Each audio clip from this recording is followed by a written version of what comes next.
स्वागत है स्टूडेंट्स आपका हमारे चैनल पर। आज हम देखेंगे सामाजिक विज्ञान कक्षा 9 में अर्धवार्षिक परीक्षा का प्रश्न पत्र। ज़्यादातर बच्चों के ये हो चुके होंगे, फिर भी हमें लेकर आए हैं ताकि आप अपने आंसर्स मिला सकें और आप जान सकें कि आपके कितने मार्क्स आ रहे हैं। तो चलिए स्टार्ट करते हैं प्रश्न नंबर 1 से। एक स्थलीय भाग जो तनी और से समुद्र से घिरा होता है, मतलब ये तीनों ओर से समुद्र से घिरा होता है, ये मतलब है इसका। तो वह क्या कहलाता है? प्रायद्वीप। अगला है, पूर्वी घाट का सर्वोच्च शिखर कौन सा है? महेंद्रगिरी है। अगला, इनमें से कौन सा तर्क लोकतंत्र के पक्ष में अच्छा नहीं है? द हो जाएगा, लोकतांत्रिक देश दूसरे की तुलना में ज़्यादा समृद्ध होते हैं।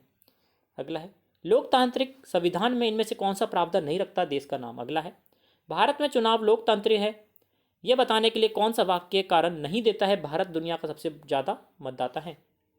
अगला है, 1789 की क्रांति में फ्रांस का सम्राट कौन था? लुईस 16 था।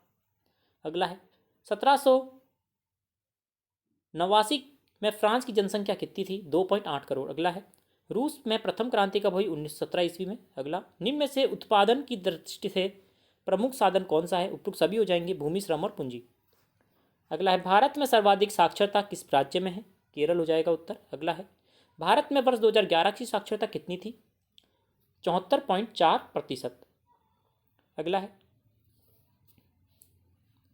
जन्म दर का क्या अभिप्राय है? जन्म दर देखिए, जन्म दर से अभिप्राय है वर्ष में जीवित जन्मों की संख्या और उस वर्ष में औसत कुल जनसंख्या के बीच में अनुपात जन्म दर कहलाता है। अगला है, सार्वभौमिक वयस्क मताधिकार से क्या अभिप्राय है? सार्वभौमिक वयस्क मताधिकार बिना भेदभाव के सभी वयस्कों को, अर्थात एक निश्चित आयु से अधिक आयु वालों को मताधिकार प्रदान करना या प्राप्त करना। अगला देखिए, लोकतंत्र में चुनाव कैसे होने चाहिए? लोकतंत्र में चुनाव सरल और निष्पक्ष होने चाहिए।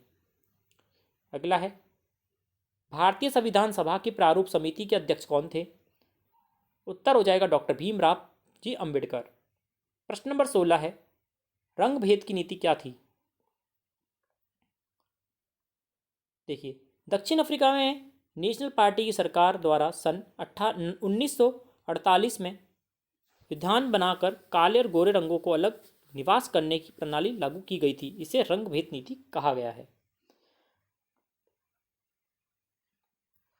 रिक्त स्थान है, भारत उत्तरी गोलार्ध में स्थित है, उत्तरी गोलार्ध उत्तर हो जाएगा। अगला है, कर्क रेखा भारत के 8 राज्यों से होकर गुजरती है, 8 उत्तर होगा। अगला है, पालनपुर में खेती उत्पादन की प्रमुख प्रक्रिया है। अब ये 2-2 नंबर के प्रश्न हैं जो आपको स्वयं करने हैं।